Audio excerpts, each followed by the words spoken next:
Assalamualaikum warahmatullahi wabarakatuh. Saya Wulan Puspitasari dari kelas 12 MIPA 1. Nama saya Tiara Wulansari, absen 28, kelas 12 MIPA 1. Nama saya Muhammad Sejihan Alfikar dari kelas 12 MIPA 1, absen 17. Nama saya Indra Taufik Welansyah, absen nomor 12 dari kelas 12 MIPA 1. Cystic fibrosis atau fibrosis kistik adalah penyakit keturunan yang menyebabkan lendir-lendir di dalam tubuh menjadi kental dan lengket. Cystic fibrosis bukanlah penyakit menular, tetapi justru penderitanya lebih rentan tertular infeksi bila berdekatan atau bersentuhan dengan penderita penyakit infeksi.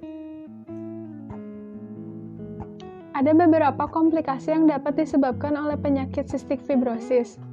Komplikasi tersebut dapat mengenai berbagai sistem dan organ. Komplikasi yang dapat terjadi pada sistem pernapasan meliputi 1. Infeksi kronis seperti sinusitis, bronkitis, dan pneumonia. Yang kedua, bronkiektasis, yaitu penebalan pada saluran pernapasan yang mengakibatkan penderita sulit bernapas dan mengeluarkan dahak. Yang ketiga adalah polip hidung, terbentuk dari bagian hidung yang meradang dan bengkak. Yang keempat adalah pneumotoraks, yaitu menumpuknya udara pada rongga pleura, yaitu rongga yang memisahkan paru-paru dan dinding dada. Yang kelima, ada penipisan dinding saluran pernafasan hingga menimbulkan batuk darah atau hemoptisis. Penyakit cystic fibrosis yang terus memburuk juga dapat membuat penderitanya mengalami gagal nafas hingga berhenti bernafas. Komplikasi yang dapat terjadi pada sistem pencernaan meliputi 1. Kekurangan nutrisi akibat lendir membuat tubuh tidak dapat menyerap protein, lemak, atau vitamin dengan baik. Yang kedua, diabetes atau penyakit gula. Sekitar sepertiga penderita fibrosis kistik berisiko terkena diabetes pada usia 30 tahun. Yang ketiga, tersumbatnya saluran empedu. Hal ini dapat mengakibatkan batu empedu dan terganggunya fungsi organ hati. Yang keempat, ada obstruksi usus. Komplikasi lain yang dapat disebabkan oleh cystic fibrosis adalah kemandulan, osteoporosis, inkontinensia urin, dan gangguan elektrolit.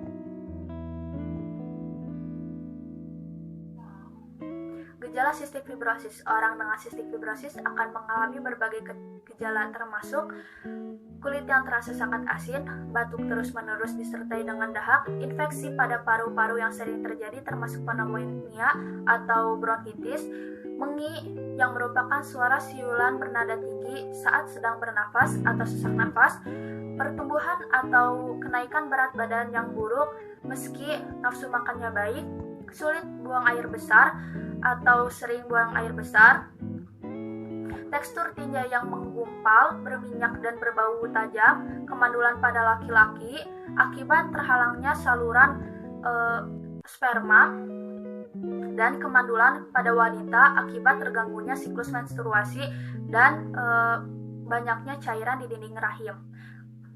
Gejala pada pengidap cystic fibrosis bisa berbeda-beda. Untuk itu, penting untuk mengetahui gejalanya sejak dini.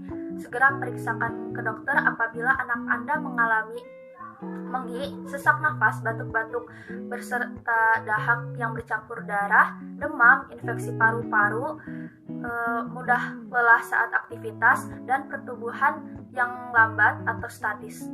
Nah, selanjutnya mutasi terjadi pada gen CFTR atau Cystic Fibrosis Transmembrane Conductance Regulator yang menghasilkan protein untuk membantu menyeimbangkan kadar garam dan air pada permukaan paru-paru dan bagian tubuh lainnya. Nah, gen itu berada di seluruh sel di bagian tubuh manapun. Gen CFTR ini jika ditranslate maka akan menghasilkan protein yang fungsinya untuk mengatur kadar air dan garam. Jika gen CFTR ini berubah atau bermutasi, maka akan menghasilkan protein yang rusak, sehingga tidak bisa menyeimbangkan kadar garam dan air atau fibrosis sistik. Ketika protein tidak bekerja dengan baik, maka tubuh dapat atau bisa menghasilkan lendir yang kental dan lengket, yang bisa memperlambat kerja silia yang menyebabkan penyumbatan paru-paru. Orang dengan hanya satu salinan gen sitosis fibrosis yang rusak disebut pembawa, tetapi mereka tidak akan mengidap penyakit tersebut.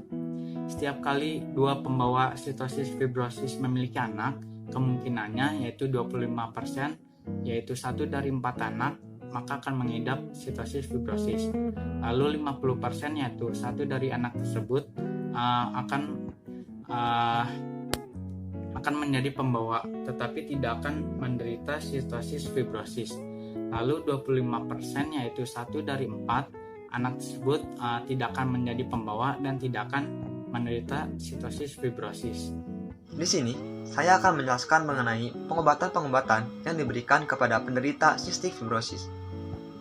Pengobatan ini dilakukan guna mengencerkan lendir-lendir yang berada di paru-paru sehingga dapat dengan mudah dikeluarkan. Selain itu, pengobatan ini juga dilakukan untuk mencegah infeksi pada paru-paru atau mengobatinya jika infeksi tersebut telah terjadi.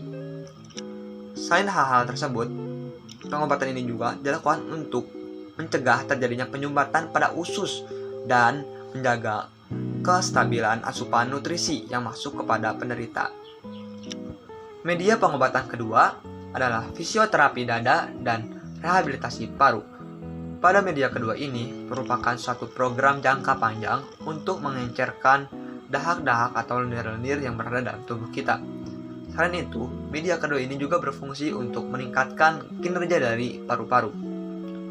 Pada program fisioterapi ini, hal yang dilakukan antara lain penepukan pada dada dan punggung. Selanjutnya ada teknik pernafasan yang baik dan benar. Selanjutnya ada olahraga. Selanjutnya ada edukasi mengenai penyakit-penyakit yang mereka alami. Selanjutnya ada jenis-jenis konsumsi nutrisi apa saja yang harus dikonsumsi oleh penderita. Dan yang terakhir, secara psikologisnya. Macam-macam pengobatan yang dapat diberikan kepada penderita cystic fibrosis diantaranya sebagai berikut. Yang pertama, ada media obat-obatan. Pada media ini, dokter dapat memberikan berbagai jenis obat yang dirasa cukup ampuh untuk mengatasi penyakit cystic fibrosis ini. Obat-obatan tersebut diantaranya, yang pertama, ada obat pengencer dahak. Obat ini berfungsi untuk melancarkan pengeluaran dahak atau lendir-lendir yang berada dalam tubuh kita. Yang kedua, ada obat pelancar pernafasan.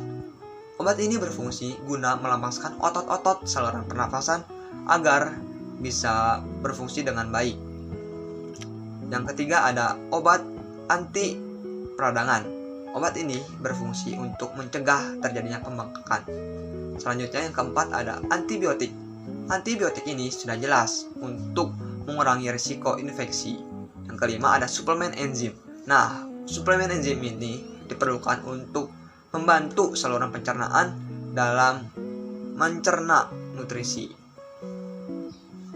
Oke, media pengobatan yang terakhir adalah dengan cara operasi dan prosedur medis lainnya. Nah, pada media ketiga ini biasanya penderita telah mengalami komplikasi-komplikasi. Oke, adapun jenis pengobatan yang dapat dilakukan diantaranya sebagai berikut. Yang pertama, dengan cara suplementasi oksigen. Nah, cara ini tuh digunakan untuk mencegah terjadinya hipertensi. Selanjutnya, cara kedua itu dengan cara bronkoskopis atau lavage. Nah, cara ini digunakan untuk menyedot lendir-lendir yang ada dalam saluran pernapasan. Yang ketiga, ada operasi pengangkatan polip pada hidung. Nah, sudah barang tentukan kalau misalnya ada polip dalam hidung tuh sudah jelas lah mengganggu saluran pernapasan kalian. Jadi hal itu tuh patut untuk diangkat. Selanjutnya yang keempat ada pemasangan selang makan. Nah, pemasangan selang makan itu digunakan untuk memastikan bahwa penderita dapat menerima cukup masukan nutrisi. Yang kelima ada operasi pada usus. Nah, biasanya operasi pada usus itu kan kalau misalnya udah mengalami komplikasi-komplikasi seperti telah mengalami intusisepsi gitu. Selanjutnya yang terakhir ada transplantasi paru. Nah, transplantasi paru ini digunakan ketika penderita telah mengalami gangguan saluran pernapasan yang sangat parah lah. Jadi mau nggak mau paru-parunya harus ditransplantasi. Ya, oke, media pengobatan sampai di situ. Tapi perlu diingat bahwa pengobatan-pengobatan yang tadi telah saya sebutkan itu belum bisa mengatasi secara total. Jadi belum bisa sembuh total penderitanya tuh. Jadi pengobatan-pengobatan yang tadi saya sebutkan tuh hanya bisa meringankan dari penderitanya. Jadi mungkin untuk pengobatan secara menyeluruhnya belum ditemukan ya, saya juga kurang tahu. Pencegahan. Sistik fibrosis tidak dapat dicegah. Meski demikian, pasangan suami istri yang memiliki atau menderita penyakit sistik fibrosis atau memiliki keluarga dengan penyakit tersebut perlu melakukan tes genetik. Tes ini bertujuan untuk mengetahui seberapa besar risiko keturunannya menderita penyakit sistik fibrosis. Pada tes genetik, dokter akan mengambil sampel darah atau air liur. Tes ini juga dapat dilakukan pada saat ibu hamil dan khawatir akan terjadi resiko penyakit sistik fibrosis pada janinnya atau kandungannya.